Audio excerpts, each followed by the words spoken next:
सुप्रभात बच्चों। हम व्याकरण के पाठ 10 सर्वनाम के बारे में पढ़ेंगे। सर्वनाम का अर्थ होता है सबके लिए नाम। सर्व यानी सबका, नाम यानी किसी का भी नाम, अर्थात सबके लिए नाम। सर्वनाम से पहले हम नाम के बारे में जानेंगे। नाम यानी संज्ञा। कोई भी नाम संज्ञा कहलाता है। अतः हम किसी भी नाम को बार बार न लिखकर उसके स्थान पर सर्वनाम शब्दों का प्रयोग करते हैं, वो उसे सर्वनाम कहते हैं।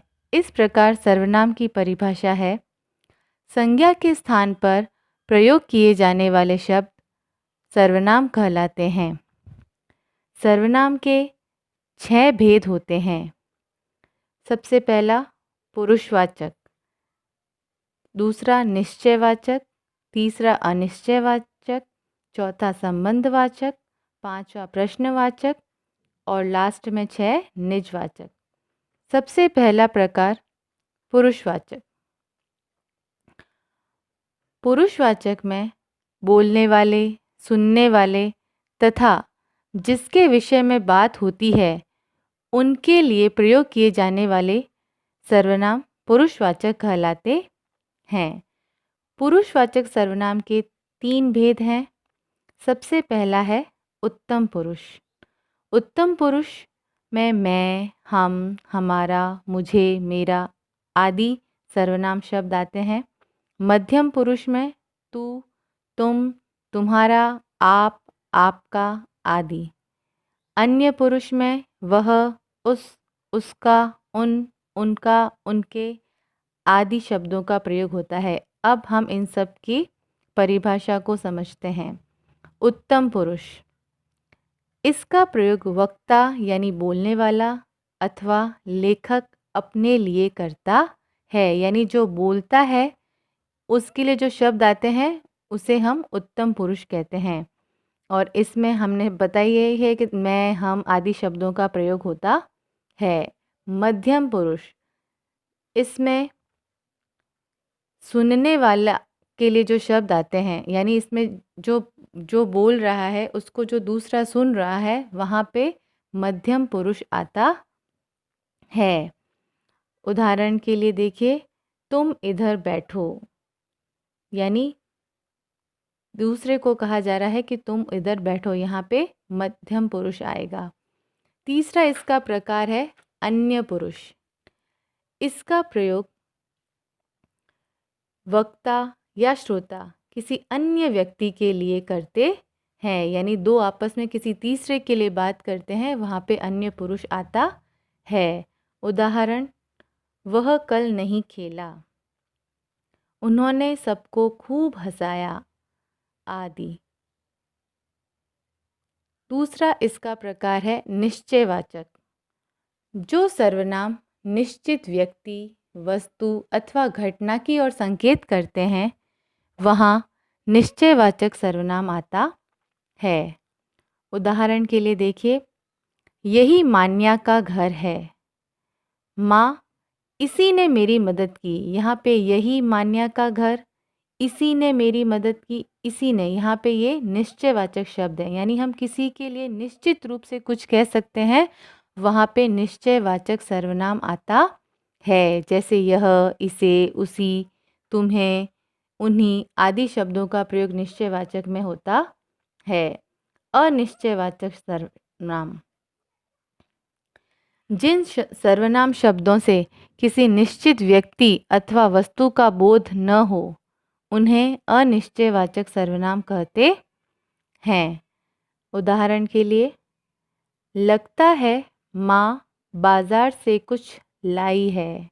अब यहाँ पे कुछ यानी हमें पता नहीं है कि क्या लाई है, लेकिन हम अनुमान लगा रहे हैं कि कुछ लाई है, तो यहाँ पे कुछ अनिश्चयवाचक सर्वनाम शब्द होगा।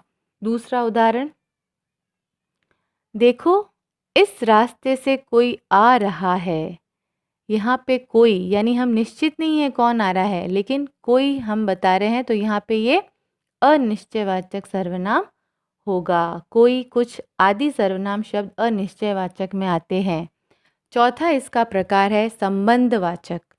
जो सर्वनाम शब्द वाक्य में प्रयुक्त संज्ञा और सर्वनाम के बीच संबंध बताते हैं, जैसा कि इसके नाम से ही बताया जा रहा है संबंध, यानी एक वाक्य दूसरे वाक्य से संबंधित होगा। दो वाक्य इसमें होंगे जो एक दूसरे से जुड़े रहेंगे। उदाहरण के लिए, जो सोता है वह खोता है, यानी यहाँ पे बताया गया कि जो सोएगा वह खोएगा। दूसरा उदाहरण, जैसी करनी वैसी भरनी, यानी जैसा करोगे वैसा भरोगे। एक वाक्य दूसरे पर निर्भर है, अतः यहाँ पे संबंधवाचक सर्वनाम आएगा। जैसे, वैसे, जो, सो आदि शब्दों का इसमें प्रयोग होगा। पांचवा इसका प्रकार है प्रश्नवाचक। प्रश्नवाचक, जैसा कि नाम से ही पता चल रहा है कि प्रश्न पूछने के लिए, जिन शब्दों का प्रयोग प्रश्न पूछने के लिए किया जाएगा वहाँ पे प्रश्नवाचक सर्वनाम होगा। मुख्यतः इसमें कौन, किसे, किसने आदि प्रश्नवाचक शब्दों का प्रयोग होगा। उदाहरण के लिए, वहाँ कौन खड़ा है। अब यहाँ पे कौन प्रश्नवाचक सर्वनाम शब्द है। इसमें आपको एक विशेष ध्यान देने की यह बात है कि यदि सर्वनाम शब्दों के स्थान पर संज्ञा शब्द नहीं आ सकते तो वे सर्वनाम नहीं होते। यानी जब हम अगर प्रश्न बनाएंगे और उसके स्थान पर संज्ञा शब्द नहीं हमें उत्तर में मिल रहा है तो वहाँ पे सर्वनाम नहीं होगा, वहाँ पे प्रश्नवाचक सर्वनाम नहीं होगा। उदाहरण के लिए, पिताजी कब आएंगे। अब यहाँ पे कब प्रश्नवाचक सर्वनाम का उदाहरण नहीं है। आप बोल क्यों नहीं रहे, यहाँ पे हमें संज्ञा शब्द का उत्तर नहीं मिलेगा, तो अतः यह प्रश्नवाचक सर्वनाम नहीं है। अंतिम हमारा प्रकार है निजवाचक। निज यानी खुद का, अपना, स्वयं का। इस प्रकार इसकी परिभाषा है, जिन सर्वनाम शब्दों का प्रयोग कर्ता के साथ अपनेपन का ज्ञान कराने के लिए किया जाए वहाँ पे निजवाचक सर्वनाम होता है, जिसमें मुख्यतः खुद, अपना, स्वयं, अपने आप आदि शब्दों का प्रयोग होगा। उदाहरण, मैं अपने आप चली जाऊंगी। यहाँ पे लड़की स्वयं को कार्य करने के लिए कह रही है कि मैं अपना कार्य खुद कर लूँगी, खुद चली जाऊंगी, यानी अपनेपन को बता रही है, तो यहाँ पे निजवाचक होगा।